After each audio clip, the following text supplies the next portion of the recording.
السلام عليكم ورحمة الله وبركاته.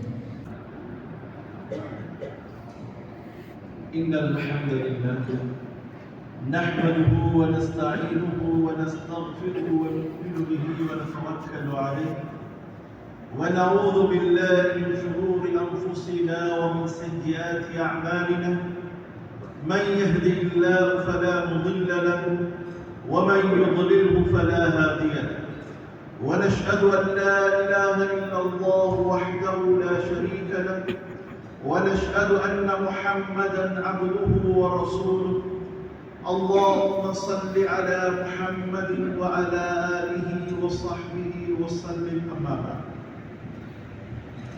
فيا عباد الله، أوصيكم بنفسي أولا بتقوى الله، فإن التقوى زاد الآخرة، فاتقوا الله حيثما كنتم.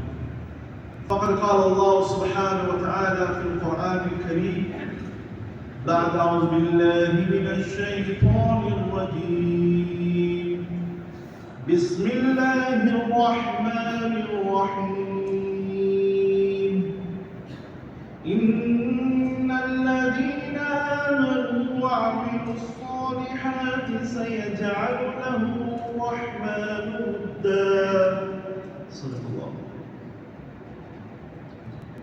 அளவற்ற அருளாளன் நிகரற்ற அன்புடையோர் எல்லாம் வல்ல அல்லாஹ்வின் திருநாமம் போற்றி ஹுத்பா பிரசங்கத்தை ஆரம்பம் செய்கிறேன். அவன் தனித்தவன், இவ்வுலகை ஆளுகின்ற தயாளன், இணைத்துணை அற்றவன் என்று சான்று பகர்கிறேன். சலாத்தனும் கருணையும் சலாம் என்ற ஈடேற்றமும் சத்திய தூதர் சன்மார்க்க போதகர் எம்பெருமானார் ஸல்லல்லாஹு அலைஹி வஸல்லம் அவர்கள் மீதும் அவர்களை பின்பற்றி வாழ்ந்த சஹாபாக்கள், இளைஞர்கள், கியாமத்தின் நாள் வரை அவர்களை பின்பற்றி வாழ்கின்ற மூமினான முஸ்லிமான ஆண்கள் பெண்கள் அனைவர் மீதும் என்றென்றும் உண்டாவதாக. புனிதமான வெள்ளிக்கிழமை அன்று நவைத்துல் இஅ்திகாஃப மா தும்து ஃபீ ஹாதல் மஸ்ஜித் லில்லாஹி தஆலா என்ற இஅ்திகாஃபுடைய நிய்யத்தோடு அல்லாஹ்வின் கடமையை நிறைவேற்ற வந்திருக்கும் அல்லாஹ்வின் நல்லடியார்களே, இறை நேசர்களே, எல்லா நிலையிலும் எல்லா சந்தர்ப்பத்திலும் அல்லாஹ்வை பயந்து வாழுமாறும், மேலும் எவைகளை ஏவி இருக்கிறானோ அவைகளை முழுமையாக வாழ்க்கையில் எடுத்து நடக்குமாறு முதலில் எனக்கும் அப்பால் உங்களுக்கும் வசியத்தும் நசீஹத்தும் செய்கிறேன். அன்பின் இஸ்லாமிய சகோதரர்களே, அல்லாஹ்வின் நல்லடியார்களே, இந்த உலகத்தில் பிறந்த ஒவ்வொரு மூமினுடைய நோக்கமும் அவனுடைய பிரதான இலக்கும் அல்லாஹ்வுடைய முஹப்பத்தை அடைய வேண்டும், அல்லாஹ்வுடைய அன்பை பெற வேண்டும். இதுதான் இந்த உலகத்தில் வாழுகின்ற ஒவ்வொரு மூமினுடைய நோக்காக இருக்கும். நாம் செய்யக்கூடிய அமல்களாக இருக்கலாம், நாம் செய்யக்கூடிய ஏனைய விடயங்களாக இருக்கலாம், இவைகள் அனைத்தும் அல்லாஹ்வுடைய அன்பை எனக்கு பெற்றுத்தரக்கூடியதாக அமைய வேண்டும். எனவேதான் அல்லாஹ் குர்ஆனிலே கூறுகிறான், இன்னல்லதீன ஆமனு, யார் அல்லாஹ்வை ஈமான் கொள்கிறார்களோ, அல்லாஹ்வின் மீது நம்பிக்கை வைக்கின்றார்களோ, அவர்களுக்கு தான் சாலிஹான நல்ல அமல்கள் செய்கின்ற வாய்ப்பு கிடைக்கும். சூரத்துல் பக்ராவுடைய ஆரம்பத்திலே அல்லாஹ் கூறுகிறார், ஒரு மூமின், ஒரு ஈமான் கொண்டவன், யுமினூன பில் கைப், மறைவானவற்றை ஈமான் கொள்ள வேண்டும். மௌத்துக்கு பின்னால் நிகழ்கின்ற ஒவ்வொரு மர்ஹலா, ஒவ்வொரு நிலைகளையும் ஒவ்வொரு மூமினும் ஈமான் கொள்ள வேண்டும். இந்த உலகத்தில் நாம் நிரந்தரமாக வாழ வந்தவர்கள் அல்ல.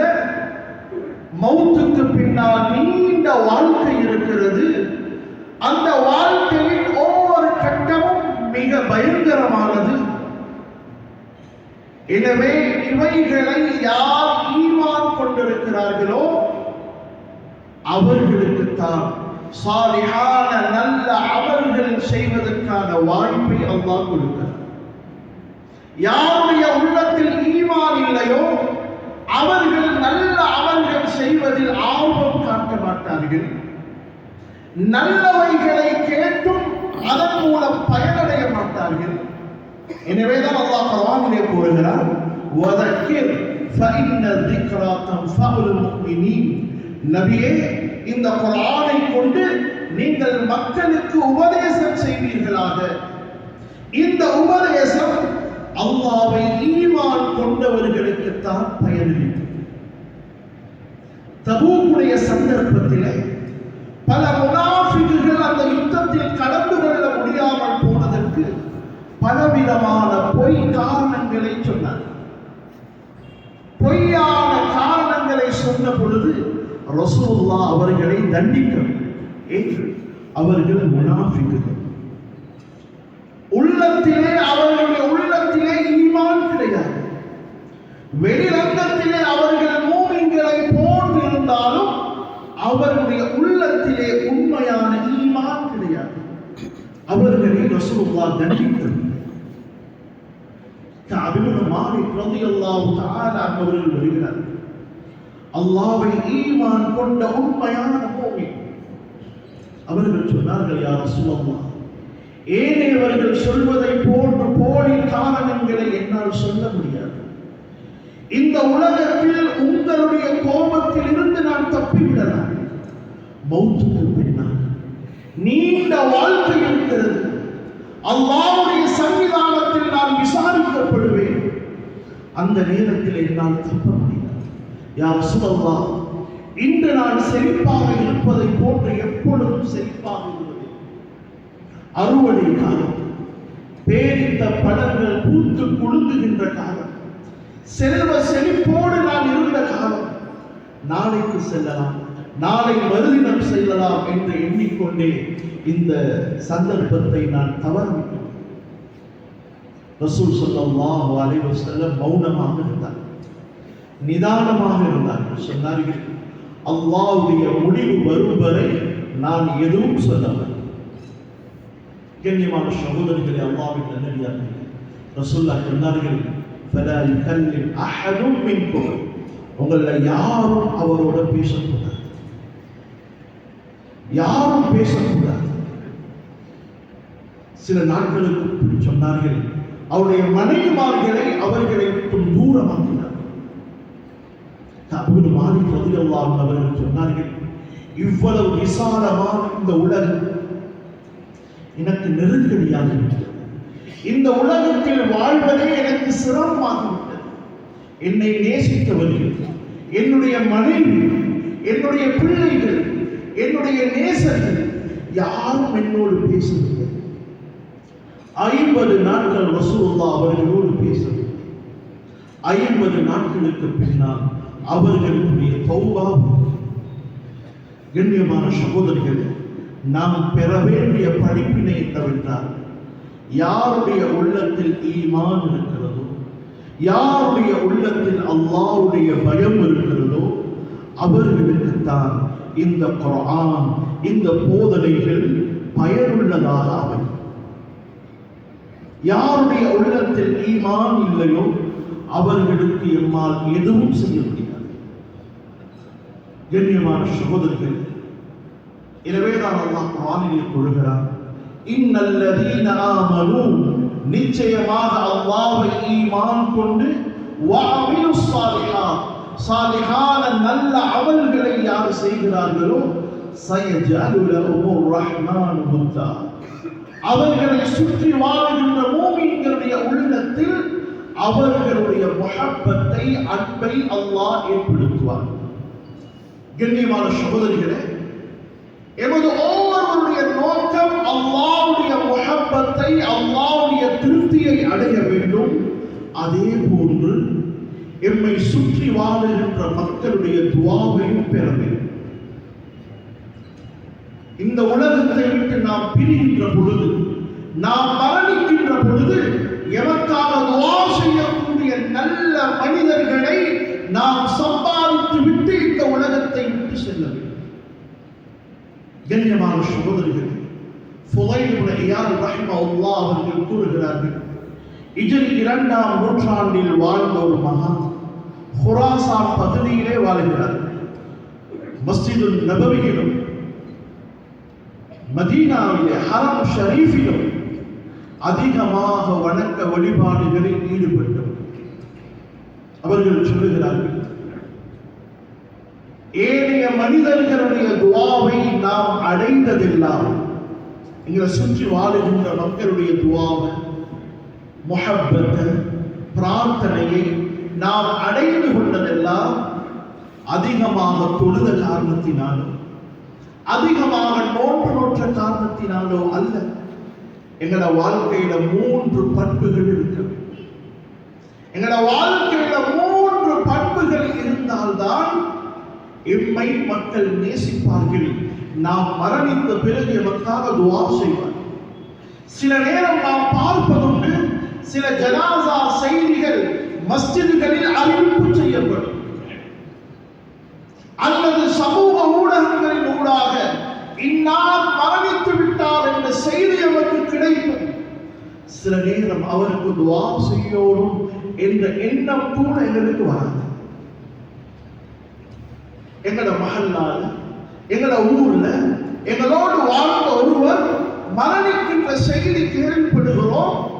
ஆனா அவருக்கு துஆ செய்யணும், அல்லாஹும்ம ஃபிர் லஹு வர்ஹம்ஹு என்ற துஆ ஓத வேண்டும் என்ற உணர்வு கூட எனக்கு வருவது கிடையாது.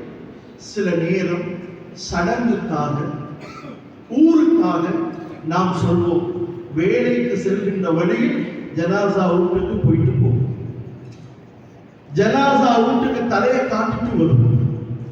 உண்மையான முஹப்பத் கிடையாது.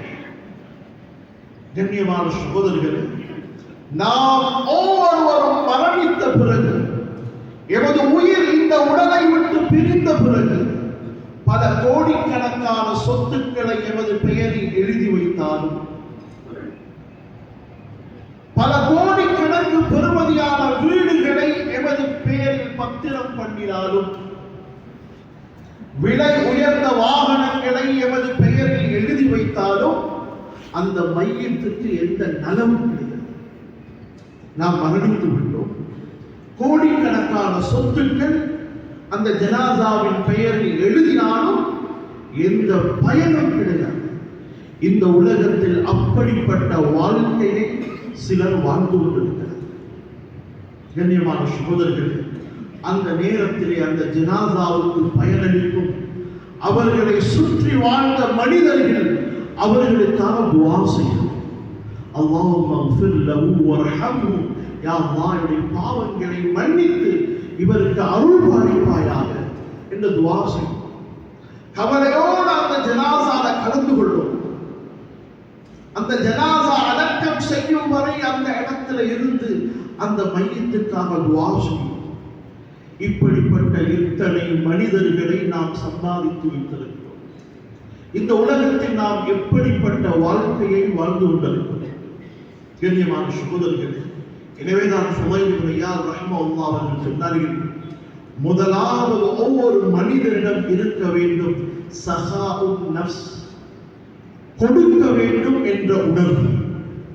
யாரிடம் எந்த நன்றியையும் எதிர்பார்க்காமல் அவர்கள் எம்மை புகழ வேண்டும், அவர்கள் எம்மை பாராட்ட வேண்டும், அவர்கள் எம்மை மெச்ச வேண்டும், அவர்கள் எனக்கு இந்த பதவியை தர வேண்டும் என்ற எந்த நோக்கமும் இல்லாமல் கொடுக்க வேண்டும் என்ற உணர்வு யாருடைய உள்ளத்தில் இருக்கிறதோ அவர்களை மக்கள் நேசிப்பார்.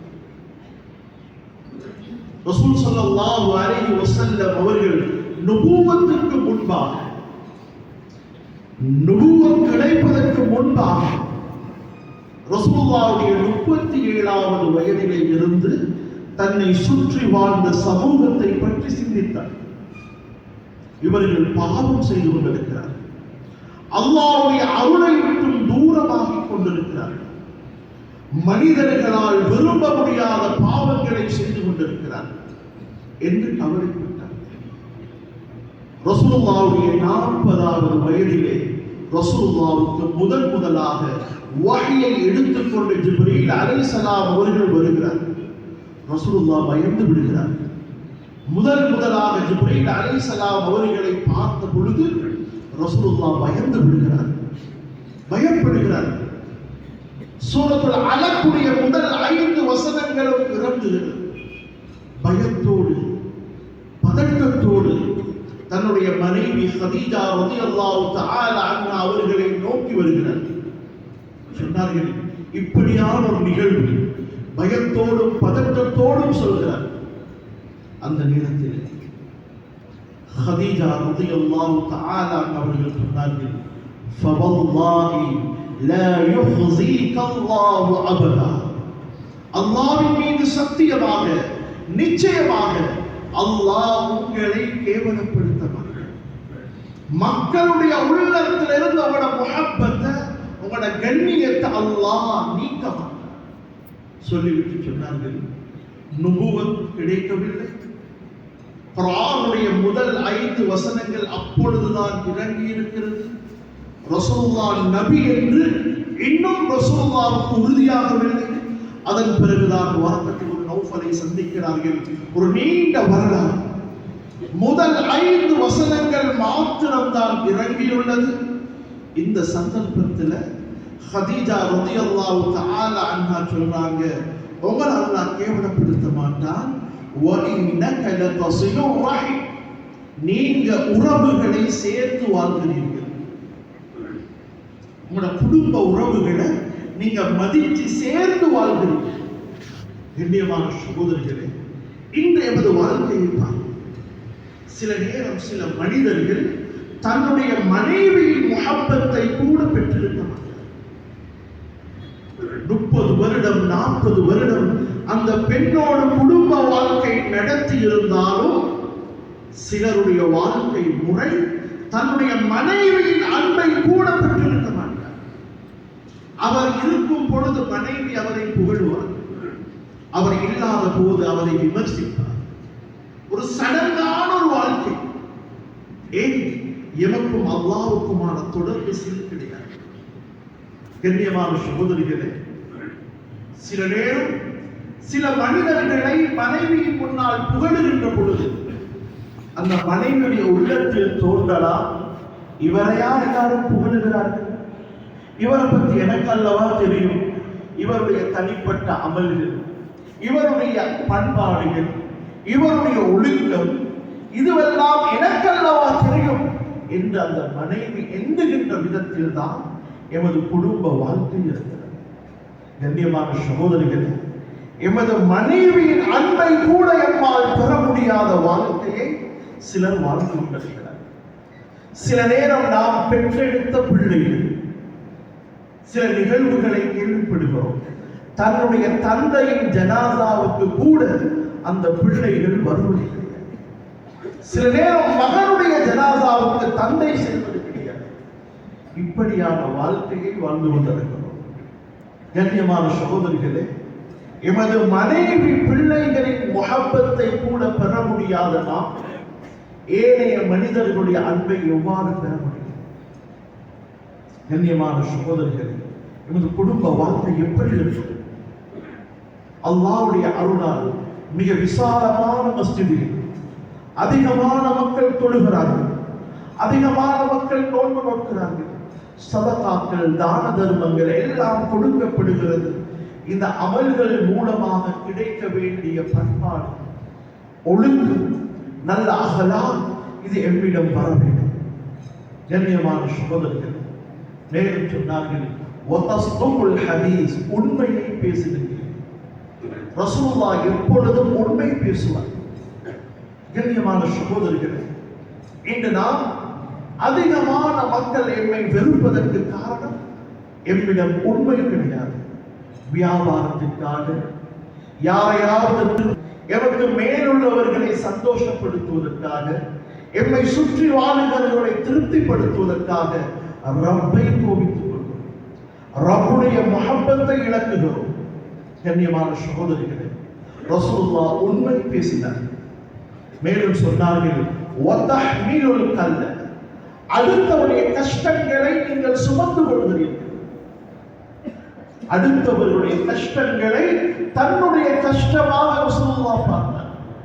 கண்ணியமான சகோதரிகளே, சில நேரம் எமது பெற்றோர்கள் வயோதிபத்தை அடைந்திருப்பார்கள். நோயாளிகளாக இருப்பார்கள். அவர்கள் என்ன மருந்து சாப்பிடுகிறார்கள் என்று கூட எனக்கு தெரியாது. அவர்கள் கடந்த நாட்களில் சாப்பிடுகிறார்களா, நல்ல சாப்பாடு சாப்பிடுகிறார்களா, அவர்கள் என்ன ஆடைகள், எத்தனை ஆடைகள் வைத்திருக்கிறார்கள், அவர்களுக்கு என்ன பிரச்சனை, இது கூட சில பிள்ளைகளுக்கு தெரியாது. அவர்கள் வயோதிபத்தை, முதுமையை அடைந்த பொழுது இபாதத்துக்களில் பஞ்சம் கிடையாது. ஆனால் நாம் எம்மை பெற்றெடுத்த பெற்றோர்கள், சில பிள்ளைகள் இருக்கிறார்கள், திருமணத்துக்கு பிறகு தன்னுடைய பெற்றோர்களோடு கதைத்தது எப்பொழுது, கடைசியாக எப்பொழுது கதைக்கிறோம், ஊரிலே இருக்கின்ற அனைவரோடும் அரட்டை அடிக்கிறோம், அனைவரோடும் பேசுகிறோம். எம்மை பெற்றெடுத்த பெற்றோர்களோடு கதைப்பது கிடையாது. கண்ணியமான சகோதரிகள், பெற்றோருடைய கஷ்டத்தை கூட உணராத நாம் அடுத்தவருடைய கஷ்டங்களை எப்படி உணரும்? எமக்காக தியாகம் செய்தவர்கள், எமக்காக சிரமப்பட்டவர்கள், எமக்காக அவருடைய வாலிபத்தை தியாகம் செய்தவர்கள், அவருடைய வாலிப காலத்தில் உழைத்து உழைத்து இந்த பிள்ளைகளை வளர்த்தவர்கள், இவர்களுடைய கஷ்டங்களை கூட உணர முடியவில்லை என்றால் நாம் எந்த இடத்தில் இருக்கிறோம்? கண்ணியமான சகோதரிகளே, எமது அயலவர்கள், எமது சகோதர சகோதரிகள், எமது பெற்றோர்களின் சகோதர சகோதரிகள், இவர்களுடனான உறவு எப்படி இருக்கிறது? அந்த குடும்பத்தில் ஒரு கஷ்டம் வருகின்ற பொழுது சில நேரம் எங்கள் சகோதரர்கள் வெளிநாடுகளில், வெளியூர்களில் வாழ்வார்கள். அவர்களுக்கு எப்பொழுதாவது நாம் உதவி செய்திருக்கிறோமா? அவருடைய பிள்ளைகளுடைய விடயத்தில் கவனம் எடுத்திருக்கிறோமா? கண்ணியமான சகோதரிகளை, எல்லோரையும் விமர்சிக்கிறோம், முழு உலகத்தை விமர்சிக்கிறோம், முழு நாட்டை விமர்சிக்கிறோம், ஊரை விமர்சிக்கிறோம், நல்லோர்களை விமர்சிக்கிறோம். ஆனால் நாம் செய்ய வேண்டிய கடமைகளை மறந்து விடுகிறோம். கண்ணியமான சகோதரிகளை, அல்லாஹ்வின் நல்லடியார்களே, சதகா என்பது, அடுத்தவருடைய கஷ்டங்களில் பங்கெடுப்பது என்பது பணத்தோடு மாத்திரமல்ல. ரசூல் ஸல்லல்லாஹு அலைஹி வஸல்லம் சொல்வார்கள், முஹம்மது ஸல்லல்லாஹு அலைஹி வஸல்லம் கடைக்கு செல்கிறார், யாருக்காவது ஏதேனும் தேவை இருக்கிறதா? இன்று நாம் பெற்றெடுத்த பிள்ளைகள் கூட வீட்டு பணிகளை செய்வது கிடையாது. கண்ணியமான காரணம், முன்மாதிரியான பெற்றோர்கள் கிடையாது.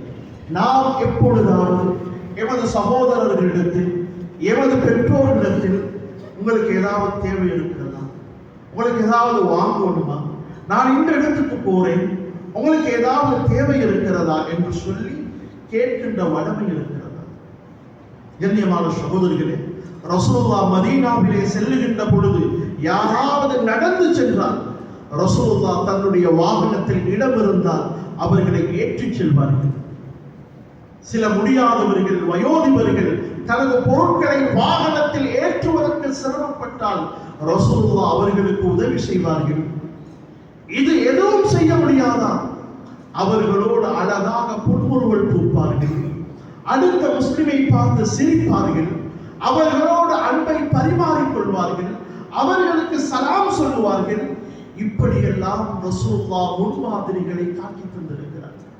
கண்ணியமான சகோதரிகளே, அடுத்தவருடைய கஷ்டங்களில் எமக்கு பொருளாதார ரீதியில் பங்கெடுக்க முடியவில்லை என்றாலும், நேரம் கொடுக்க முடியவில்லை என்றாலும், அவர்களுக்கு தொந்தரவு செய்யக்கூடாது, அவர்களுக்கு நோவினை செய்யக்கூடாது, அவருடைய உள்ளங்களை காயப்படுத்தக்கூடாது. இன்று நாம் எத்தனை மனிதர்களை காயப்படுத்துகிறோம். சில நேரம் அவர்களை நாம் கண்டிருக்கவே மாட்டோம், அவர்களை சந்தித்திருக்கவே மாட்டோம். ஆனால் சமூக ஊடகங்களில் ஏதேனும் செய்தி வந்தால், ஏதேனும் வதந்திகள் வந்தால், அதை வைத்துக் கொண்டு நாம் அதிகமாக கெட்ட எண்ணங்களை எமது உள்ளங்களில் நிறைத்துக் கொள்கிறோம். கண்ணியமான சகோதரிகள், ரசூலுல்லாஹ் சொன்னார்கள், அடுத்தவருடைய கஷ்டங்களை உணருங்கள். இதுதான் முஸ்லிம்களுடைய பண்பு. இன்று முஸ்லிம்கள் என்றால் தீவிர சிந்தனை கொண்டவர்கள், மனிதாபிமானமற்றவர்கள், இரக்கமற்றவர்கள் என்று போலியான வதந்திகள் முழு உலகத்திலும் பரப்பிக் கொண்டிருக்கின்ற இந்த வேளையில் நாங்கள் எல்லோரும் சொல்லோடும், முஸ்லிம்கள் அப்படிப்பட்டவர்கள் அல்ல. கண்ணியமான சகோதரிகளை, உமர் ரலியல்லாஹு அன்ஹு ஷாமுக்கு போறாங்க. போற வழியில் கிறிஸ்துவர்கள், ஒரு கிறிஸ்துவ கிராமம் பசியால் பட்டினியால் வாடுகிறார். சொன்னார்கள், அவர்களுக்கு தேவையான உணவுகளை கொடுத்து விட்டு சொன்னார்கள், பைத்துல் மாலுக்கு பொறுப்பானவருக்கு செய்தி அனுப்புகிறார்கள், அவர்களுக்கு தேவையான உதவிகளை செய்யுங்கள். கண்ணியமான இதுதான் இஸ்லாம். உமர் ரலியல்லாஹு அன்ஹு எவ்வளவு கடினமானவர்கள், மார்க்க விடயங்கள் எவ்வளவு கடுமையாக இருப்பவர்கள், ஆனால் மனிதாபிமானத்தில் மிக உயர்ந்த இடத்தில் இருந்தார். ஒரு யூதன், ரசூலுல்லாஹ்வுடைய காலத்திலே வாழ்ந்த யூதர்களோடு ரசூலுல்லாஹ் மனிதாபிமான முறையில் நடந்தார். சஹாபாக்கள் இதை பார்த்தார். ஒரு நாள் உமர் ரலியல்லாஹு அன்ஹு வீட்டு வாசல்ல ஒரு யூதன் யாசகம் கேட்டு வந்திருந்தார். கேட்டாங்க, மா அல் ஜஅக இலா மா அரா, நான் பார்க்கிற இந்த நிலைக்கு உங்களை கொண்டு வந்தது எது? சொன்னாங்க, அல் ஃபக்ர், வறுமை, வயோதிபம், ஜிஸியா, இதெல்லாம் கஷ்டம். அவருடைய கையை பிடிச்சு வீட்டுக்குள்ள கொண்டு போய் சொன்னாங்க, அவருக்கு தேவையான உதவிகளை செய்துவிட்டு சொன்னாங்க, பைத்துல் மாலுக்கு பொறுப்பானவருக்கு சொன்னாங்க, இது போன்ற வயோதிபர்கள், இது போன்ற சிரமப்படுகின்றவர்களுடைய ஜிஸியாவை இல்லாம அவங்களை நாங்க பராமரிப்போம். கண்ணியமான சகோதரிகளே, இதுதான் இஸ்லாம். கஷ்டப்படுகின்றவர்கள் யாராக இருந்தாலும் அவர்களுக்கு உதவி செய்கின்றவர்கள் முஸ்லிம்கள். இந்த உலகத்தில் அதிகமாக விமர்சிக்கப்படுவது முஸ்லிம்கள். எனவே எங்களுக்கு ஒரு பொறுப்பு இருக்குது, எங்களுடைய சமூகத்தை நெறிப்படுத்துவது, எங்களுடைய சமூகத்தை கட்டியெழுப்புவது. இமாம் குர்துபி ரஹ்மத்துல்லாஹி அலைஹி அவருடைய தஃப்சீர்ல எழுதுறாங்க, ஒரு ஊர்ல 4 வகையான மனிதர்கள் இருக்கிறார். அந்த 4 வகையான மனிதர்களும் மிக சிறப்பாக இருந்தால் அந்த ஊருக்கு சோதனை வராது. அந்த ஊருக்கு சோதனை வராது. முதலாவது சொன்னாங்க, இமாமுன் ஆதிலுன் லா யظلم.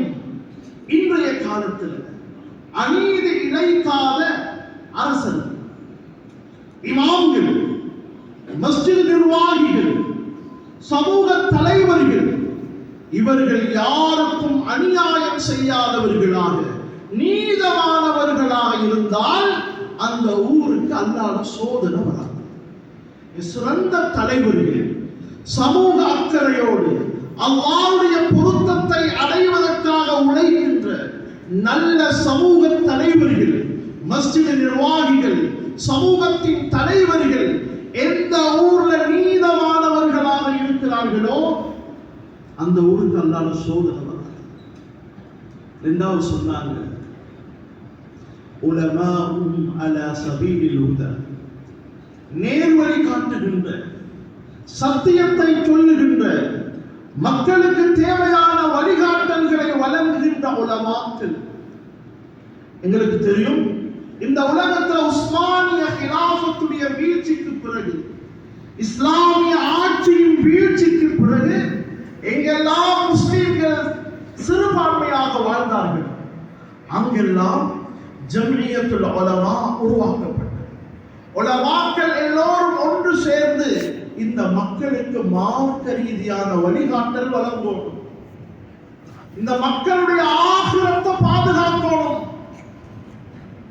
இவங்களுக்கு தேவையான மார்க்க ரீதியான வழிகாட்டல் வழங்கப்படணும் என்று 100 வருடங்களுக்கு முன்பாக 1924ஆம் ஆண்டு காலி பஹ்ஜத்துல் இப்ராஹிமியா அந்த அரபு கல்லூரியில சில உலமாக்கள் இஹ்லாஸோடு, தூய எண்ணத்தோட, தியாகத்தோட இந்த உலமா சபையை உருவாக்கினார்.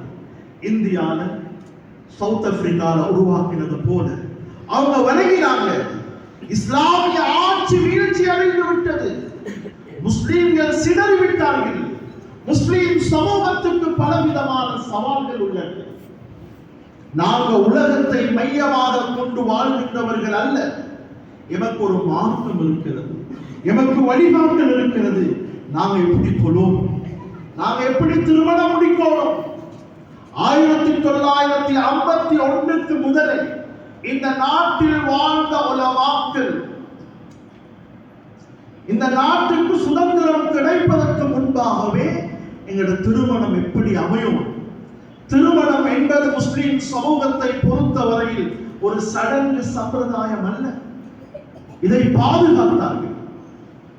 எங்களோட திருமணம் குர்ஆன் சொன்ன அடிப்படையில தான் நடப்போம். நாம் எங்களோட பிள்ளைய கல்யாணம் முடிச்சு கொடுக்கிறதாக இருந்தால் அந்த பிள்ளையுடைய வழி, அந்த பிள்ளையுடைய வாப்பா இல்லாட்டி அப்பா, அதை தொடர்ந்து வரக்கூடிய ஏனைய முக்கியமான அவர்களுடைய உறவுகள். இன்னைக்கு எந்த வாப்பாவும் விருப்பம் இல்லை தந்த பிள்ளை வழி இல்லாம முடிக்கணும். இது யாரும் விரும்ப மாட்டாங்க. ஏன் பிள்ளையை நான் முடிச்சு கொடுக்கணும், வாப்பாவோட யாரும் இறக்கம் இல்லை. அங்க சில நிகழ்வுகள் நடக்கலாம்.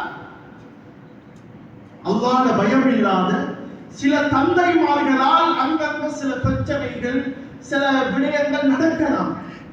ஆனால் ஒட்டுமொத்தமாக ஒரு பெண் குழந்தையின் தந்தை விரும்ப மாட்டார், நான் இல்லாம வேற யாரும் அந்த புள்ள நினைச்ச மாதிரி திருமணம் முடிக்கணும் என்று எந்த வாப்பாவும் விரும்ப மாட்டார்.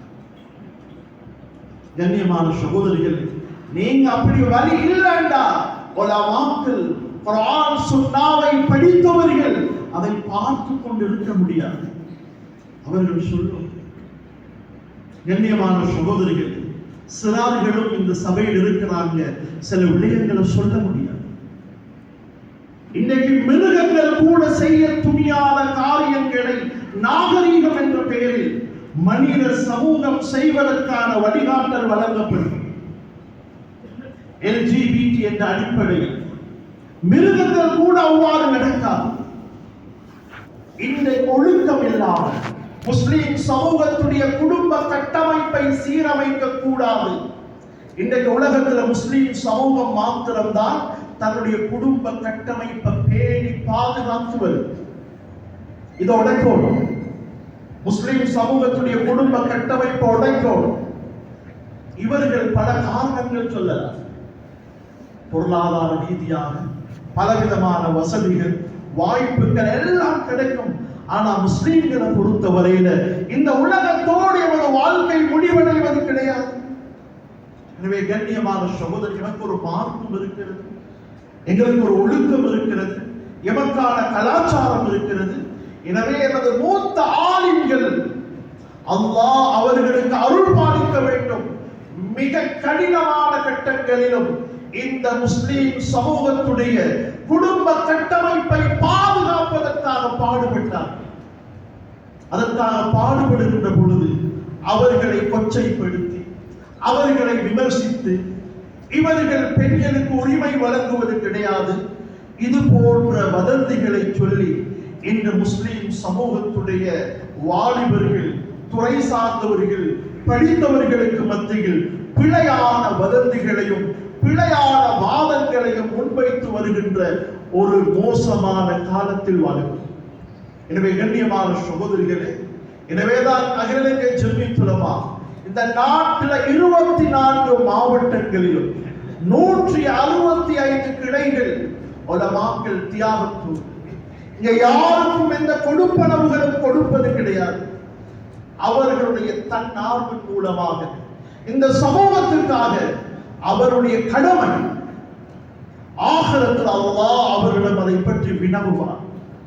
அல்லாஹ்விடத்திலே அவர்களுக்கு மிகப்பெரிய பொறுப்பு இருக்கிறது.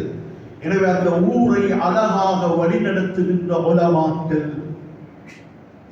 கண்ணியமான சகோதரிகளே, எப்படி ஷியாக்கள் சஹாபாக்களை கொச்சைப்படுத்தி இந்த தீனை வீழ்த்த பார்த்தார்களோ, இந்த தீனை இல்லாமல் அதுக்கு இந்த தீனை பாதுகாக்கின்ற சஹாபாக்களை கொச்சைப்படுத்தினார்.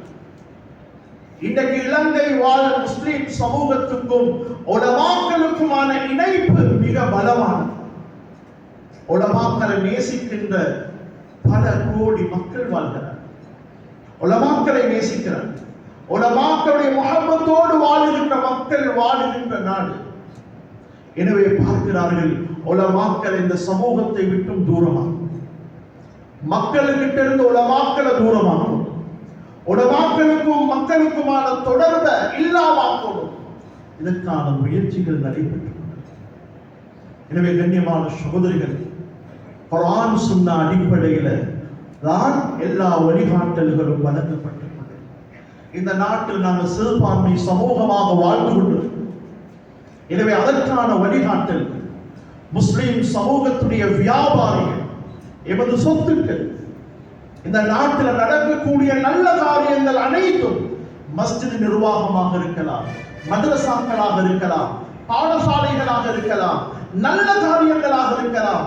இந்த தனவந்தர்கள், நல்ல தனவந்தர்கள், இஹ்லாஸோடு நல்ல எண்ணத்தோடு செயல்படுகின்ற எத்தனையோ தனவந்தர்கள் இருக்கிறார்கள். அவர்களுடைய அந்த செல்வத்தினூடாக, அவருடைய தியாகத்தினூடாகத்தான் இந்த பணிகள் நடைபெற்றுக் கொண்டிருக்கின்றன. எனவே உலமாக்கள் அந்த வியாபாரிகளையும் பாதுகாப்போம். அவர்களுக்கு வருகின்ற பிரச்சனைகள், சவால்கள் பெரும்பான்மை சமூகத்தோடு இணைந்து செயல்படுகின்ற பொழுது அவர்களுக்கான வழிகாட்டல்கள் அவர்களுக்கு வழங்கப்படும். கண்ணியமான சகோதரிகளே, மூணாவது சொன்னார்கள், அந்த ஊரில் உள்ள மூத்தவர்கள், அந்த ஊர்ல வரக்கூடிய மூத்த மனிதர்கள், துறை சார்ந்தவர்கள், படித்தவர்கள், இவங்களோட பணி இருக்கணும். அந்த ஊர்ல நடக்கக்கூடிய நல்லவைகளை தூண்டும். நன்மையை ஏவி தீமையை தடுக்கும். ஏன் அந்த ஊர்ல நீண்ட காலம் வாழ்றான், அந்த ஊரை பத்தி எல்லாம் தெரியும். இவர் யாருடைய பிள்ளை, இவர் இன்னாருடைய மகன், இந்த ஊருடைய வரலாறு, இந்த ஊருடைய கல்ச்சர் எல்லாம் அந்த ஊருடைய மூத்தவர்களுக்கு தெரியும். அவங்க கைட் பண்ணுவோம், அவங்க தூண்டணும், குர்ஆனை படிக்கணும், குர்ஆன் மதரசா. கண்ணியமான சகோதரிகளே, இன்றைக்கு எங்களுக்கு விளங்குதில்லை இந்த குர்ஆன் மதரசாவுடைய பெருமை. கண்ணியமான சாதாரணமானதல்ல. எங்கட சிறார்கள் சிறு வயதில் எங்களுக்கு குர்ஆனை பார்த்து ஓத தெரியும். எங்கட சின்ன பிள்ளை, சில மத தலைவர்களுக்கு அவங்களோட மத மொழி கூட தலைவர்களுக்கே தெரியும். ஆனா மாஷா அல்லாஹ் எங்களோட சின்ன பிள்ளைகள் குர்ஆன் ஓத தெரியும். காலகாலமாக எங்களோட முன்னோர்கள் இதை கட்டி அமைத்தார்கள். எனவே சிறார்களுடைய விடயத்தில் கூடுதல் கவனம். இந்த ஊரில் உள்ள மூத்தவர்கள், பெரியோர்கள், துறை சார்ந்தவர்கள் அனைவரும் ஆளுங்களோட இணைந்து செயல்படும். உலமாக்களுடைய வேலையே சமூகத்திற்கான சேவை செய்யும். கண்ணியமான சகோதரர்களை, நீண்ட தலைப்பு. நாலாவது சொன்னார்கள், அந்த ஊர்ல அல்லாஹ்வை பயந்து வாழுகின்ற பெண்கள், அல்லாஹ்வுடைய கட்டளைகளை, நபி ஒரு பெண் எவ்வாறு வாழணும், ஒரு முஸ்லிம் பெண் எப்படி வாழணும் என்று ரசூலுல்லாஹ் சொன்னார்களோ அந்த வழிகாட்டல்களை பேணி நடக்கின்ற பெண்கள் எந்த ஊர்ல இருக்கிறார்களோ அந்த ஊருக்கு அல்லாஹ் சோதனை. எனவே கண்ணியமான சகோதரிகளே, எங்களோட உள்ளத்துல கொடுக்கக்கூடிய இந்த தன்மை இது இருந்தால்தான் இந்த பணிகளை அடையலாம். இரண்டாவது சொன்னார்கள், சலாமத்து சதம். யாரை பத்தியும் எங்களுக்கு கெட்ட எண்ணம் இருக்கக்கூடாது. எங்களோட உள்ளத்துல யாரை பத்தியும் நல்ல எண்ணம், யாரை பத்தியும் குரோதமும் பொறாமையும் கெட்ட எண்ணங்களும் எங்களோட உள்ளத்துல வரக்கூடாது. அப்படி இருந்தால் எங்களை நேசிக்கிற ஒரு சமூகத்தை உருவாக்க முடியாது. மூணாவது சொன்ன அன்புஸ்களில் உம்மா, எங்களை சுற்றி வாழுகின்றவர்களுக்கு நல்லதை நாட வேண்டும், நல்லதை யோசிக்கணும், இந்த ஊருக்கு நாம் நல்லதை செய்யும். கண்ணியமான சகோதரிகளே, இன்னும் சில காலங்களுக்கு பின்னால் நாம் இந்த உலகத்தில் உயிர் வாழ்வோமா என்று தெரியாது. எனவே வாழுகின்ற காலத்தில் நாங்கள் இந்த 3 பண்புகளையும் எங்களோட வாழ்க்கையில எடுத்து நடக்கணும். மூத்தவர்களை மதிக்கணும், ஊர்ல உள்ள உலமாக்களை மதிக்கணும், ஆசிரியர்களை, படித்தவர்களை. இறுதியாக ஒரு விடயத்தை சொல்லி நிறைவு செய்கிறேன். அன்பார்ந்த சகோதரிகளே, நாம் எல்லோரும் பலகீனமானவர்கள், பலகீனமான பண்புகளை கொண்டவர்கள். மனிதன் என்ற வகையில் எம்மில் சில தவறுகள் நிகழலாம். மஸ்ஜித் நிர்வாகிகளாக இருக்கலாம், பாடசாலை அதிபர் ஆசிரியர்களாக இருக்கலாம், ஊர்ல சமூக பணி செய்கின்றவர்களாக இருக்கலாம், உலமாக்களாக இருக்கலாம், யாரெல்லாம் நல்லவைகளை செய்கிறார்களோ அவர்களை பொது வெளியில் விமர்சிப்பவா யாராக இருக்கு? அவங்களுக்கு ஏதேனும் சொல்ல தேவையா? முறையாக அவர்களை அணுகி உங்களோட பிரச்சனைகளை, உங்களோட விமர்சனங்களை அழகாக முன்வைக்க இஸ்லாத்தில் அதுக்கு எந்த தடையும் கிடையாது. எனவே யாரிடம் பிரச்சனை இருக்கிறதோ அவர்களை அணுகி அந்த விடயங்களை கண்ணியமான முறையில் தீர்த்துக் கொள்ளும். கியாமத்து வரை பலகீனமான மனிதர்கள் ஒரு சில பலகீனங்களோடு தான் இந்த பயணம் போகும். இந்த சமூக பணிகள் இப்படிதான் போகும். யாரும் வழக்குமார்கள் கிடையாது, யாரும் நபிமார்கள் கிடையாது.